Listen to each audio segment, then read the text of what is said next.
Meu amigo, segura o coração que a coisa tá feia e o bicho pegou de vez no topo do poder. O ministro Alexandre de Moraes declarou guerra aberta ao Lula enquanto ele estava lá no camarote pulando igual um condenado. E não é brincadeira de criança, não. A briga começou depois que vazaram de forma criminosa os dados da esposa dele e do filho de outro ministro da corte. A suspeita que corre solta nos bastidores é que quem mandou nessa sujeira toda foi o próprio presidente Lula. É isso mesmo que você ouviu. 3 cabeças já rolaram. 3 servidores foram demitidos da Receita Federal porque a prova do vazamento apareceu. E o pior de tudo, essa caçada toda está sendo feita dentro de um inquérito que já nasceu torto, o tal das fake news, que deveria ter acabado há tempos, mas que virou uma arma nas mãos de quem manda. Vamos desenhar isso para você entender como afeta o seu bolso e a sua paz. Imagine que você tem um segredo guardado a 7 chaves no banco. De repente, um funcionário do governo abre sua conta sem ordem de juiz e vaza tudo na rua. Isso é crime, certo?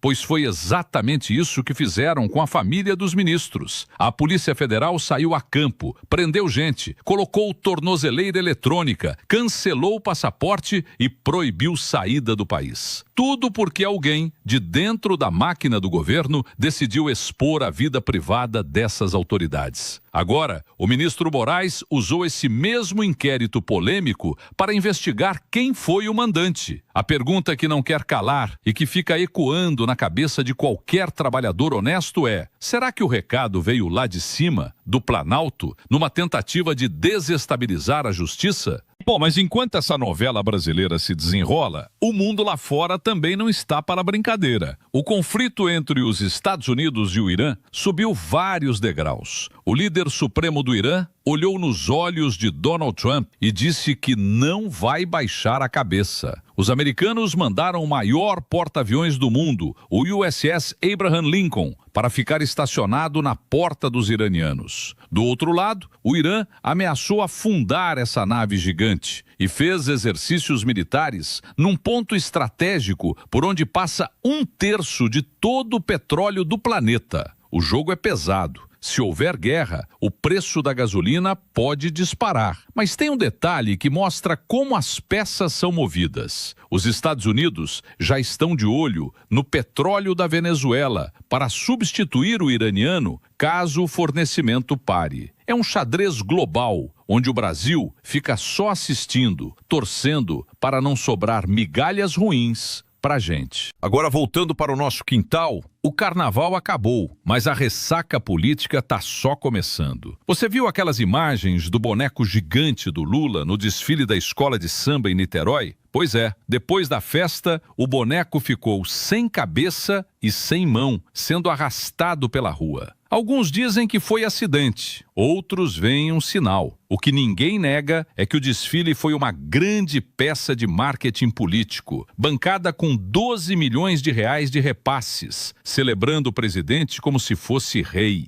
Só que a estratégia deu errado e virou tiro no pé. A parte que mais revoltou foi uma ala que colocou famílias cristãs e evangélicas vestidas como se fossem produtos em latas de conserva, zoando os conservadores. Isso gerou uma revolta danada. Pastores e líderes religiosos, que o governo tanto tenta agradar agora perto da eleição, ficaram furiosos. Disseram que foi uma ofensa direta à fé e à família. Em vez de conquistar votos, o presidente afastou justamente o pessoal que ele mais precisa. Tem gente dizendo que isso foi feito de propósito, que o Lula até quer ser impedido de concorrer em 2026 para sair como mártir perseguido e deixar o caminho livre para o seu sucessor, o Haddad. Será que é tanta maldade assim? Ou foi apenas um erro grosseiro de quem acha que pode tudo? Enquanto isso, investigações contra o ex-presidente Bolsonaro foram arquivadas por falta de provas, mostrando que a justiça, quando funciona direito,